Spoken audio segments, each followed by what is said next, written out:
D K ಶಿವಕುಮಾರ್ಗೆ ಒಂದು ಕಿವಿ ಮಾತು ಹೇಳ್ತೀನಿ, ಇಂಥ ಪಾಪ ಕೃತ್ಯಗಳಲ್ಲಿ ಭಾಗವಹಿಸಬೇಡ್ರಿ, ಇಂಥ ಪಾಪಗಳನ್ನ ಮಾಡಬೇಡ್ರಿ.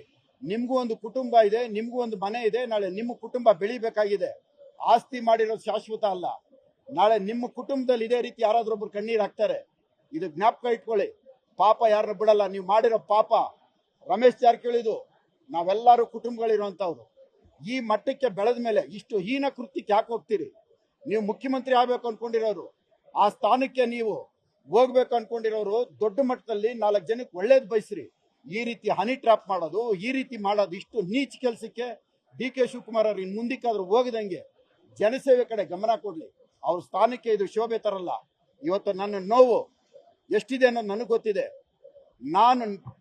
ನನ್ನ ಮೇಲೆ ನೀವು ಯಾವ ಕೇಸ್ ಹಾಕಿದ್ರು ಸರಿ, ರೇಪ್ ಕೇಸ್ ಹಾಕಿ ನನಗೆ ಮೋಸ ಮಾಡಿ ನನ್ನ ಸುಳ್ಳು ಕೇಸ್ ಹಾಕಿದ್ದೀರಲ್ಲ, ನಾನು ಇವತ್ತು ಹೌಸಲ್ಲಿ ಹೇಳಿದ್ದೀನಿ,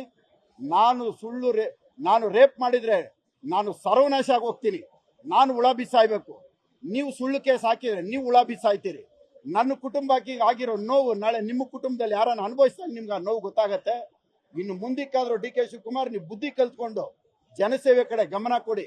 ಈ ಹನಿ ಟ್ರಾಪ್ ಟೀಮ್ಗಳು ಸಾಕ್ತಾ ಇದ್ದೀರಲ್ಲ, ರಾತ್ರಿ 2 ಗಂಟೆಗೆ ಮೀಟಿಂಗ್ ಮಾಡೋದು, ಅದನ್ನ ಬಿಟ್ಬಿಟ್ಟು ಜನಸೇವೆ ಕಡೆ ಗಮನ ಕೊಡಿ. ನಿಮ್ಮ ಹನಿ ಟ್ರಾಪ್ ಟೀಮ್ ಯಾರು ಅನ್ನೋದು ನನಗೆ ಗೊತ್ತಿದೆ.